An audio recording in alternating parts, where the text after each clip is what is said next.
અરવલ્લી જિલ્લા કોંગ્રેસ દ્વારા આજરોજ અમે સમગ્ર અમારા હોદ્દેદારશ્રીઓ આગેવાનો દ્વારા જિલ્લા પોલીસ વડાશ્રીને અમે મળ્યા અને કલેક્ટર સાહેબને પણ અમે રજૂઆત કરી.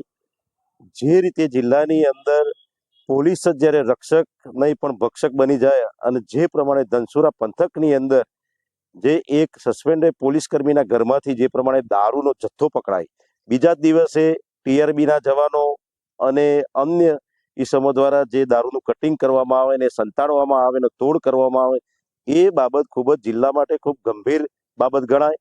જિલ્લા પોલીસ વડાશ્રીને અમે વિનંતી કરી કે આ રીતે જો કાયદોનું ભંગ થતું રહેશે તો પ્રજાને પોલીસ તંત્ર ઉપરથી વિશ્વાસ તૂટી જશે. માટે આપને અમારી વિનંતી છે કે આવા ઈસમો ઉપર યોગ્ય કાર્યવાહી થાય, કાયદો અને વ્યવસ્થાનું પાલન થાય આ જિલ્લાની અંદર.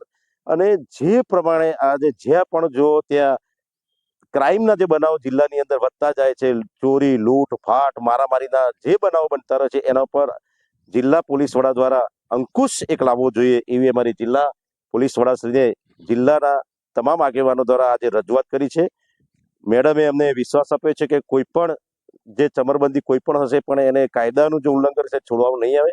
કલેક્ટર સાહેબને પણ મારી વિનંતી કે જે પ્રમાણે આવા જે ક્રાઇમ જે થઈ રહ્યો છે, જે પ્રમાણે દારૂનું ખુલ્લેઆમ વેચાણ થતું હોય, જથ્થો પકડાતો હોય, એ જિલ્લા માટે ખૂબ શરમજનક બાબત છે. બીજી તરફ આજે એક વ્યક્તિ જ્યારે પોતાના ન્યાય માટે, પોતાના સફાઈ કામદારીઓ માટેના લઘુત્તમ વેતન માટે જ્યારે માલપુરથી લગાવીને દિલ્હી તરફની દંડવત યાત્રા કરતો હોય એવા વ્યક્તિને અવાજ કોઈ સાંભળતું નથી તંત્ર. એ બાબતને લઈને અમે કલેક્ટર સાહેબને એની સુરક્ષાની વ્યવસ્થા કઈ રીતે થાય, એમને ન્યાય ક્યારે અપાવશો એની પણ રજૂઆત અમે આજરોજ કરી છે. અને આવા બનાવો ન બને અને આ જિલ્લાની અંદર સુખ અને સમૃદ્ધિ કાયમ રહે એની અમારી તંત્રને ખાસ વિનંતી છે.